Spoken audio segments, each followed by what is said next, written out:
Je m'appelle Alicia Mosteiro, je travaille pour le département de pêche et d'agriculture de la FAO à Rome et nous avons organisé ce cours sur les outils de suivi et surveillance dans les systèmes de contrôle de la pêche avec l'Institut agronomique méditerranéen à Saragossa. Parce qu'on pense qu'il y a une très forte importance de gérer bien les ressources de pêche.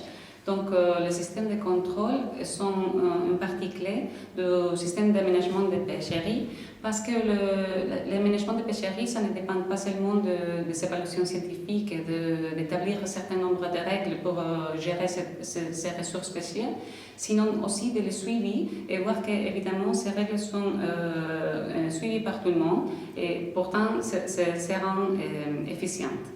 Donc, dans les côtés des méthodologies et techniques qu'on utilise, dans les dernières années, on a développé, la communauté internationale a développé de nouvelles technologies pour le suivi de la flotte et de capture de pêche, notamment pour les bateaux côtiers de petite échelle qui ont été pas bien couverts dans le passé avec les méthodes traditionnelles, comme par exemple il y a les inspecteurs dans le port ou en mer, avec les bateaux de patrouille ou les avions pour la surveillance aérienne. Il y a différentes méthodes aussi de délocalisation des bateaux à travers des satellites comme le VMS, qui est très connu, mais il y avait des lacunes dans certains segments de la flotte, notamment dans la pêche côtière ou de petite échelle. Et il y a eu de nouvelles technologies qui se sont développées dernièrement, comme je viens de dire. Ces technologies sont par exemple les applications pour téléphone portable qui détectent la position des bateaux et peuvent rapporter d'autres informations. Il y a aussi l'utilisation des drones qui font des vols pour visiter les flottes de pêcheurs et comprendre leur position. Il y a aussi une combinaison des images optiques ou synthétiques des radars avec la position VMS du bateau pour comprendre les bateaux qui essayent d'échapper les contrôles des inspecteurs. Il y a aussi de nouvelles technologies pour recevoir l'information électronique au lieu de papier, qui est évidemment un avantage en termes de temps et d'évaluation de cette information. Et il y a aussi d'autres techniques pour observer ce qui se passe à bord, par exemple avec des vidéocaméras et des systèmes de monitorage électronique, on va dire. Non? Il y a un éventail d'options disponibles aujourd'hui. Mais quel est le rôle de la FAO? La FAO ne développe pas ce système-là, mais la FAO a un rôle de promouvoir les meilleures méthodes pour faire le contrôle de la pêche parmi ses États membres, de les aider à développer leurs capacités pour pouvoir implémenter tous ces systèmes et technologies. Et finalement, la FAO aussi travaille sur le développement des instruments internationaux et des outils qui peuvent aider à lutter contre la pêche illégale, non déclarée et non réglementée.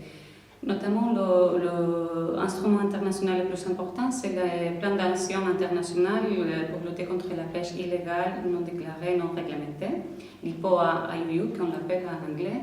Et cet instrument, c'est un ensemble de règles que les pays doivent suivre en tant que leurs différents rôles dans la pêche se passent. Par exemple, il y a le pays, l'état des pavillons du bateau qui a certaines responsabilités. Il y a l'état côtier, l'état de port qui reçoit les bateaux étrangers qui vont débarquer leurs produits pêchés.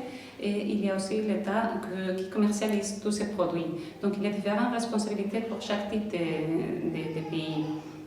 Après, on a en dessous, à un autre niveau de ce plan international d'action, il y a plusieurs outils, dont notamment l'accord de mesures d'État de port qui essaie d'empêcher l'entrée des produits illégaux dans les marchés internationaux, les directrices volontaires pour la valorisation et évaluation de la performance de chaque pays.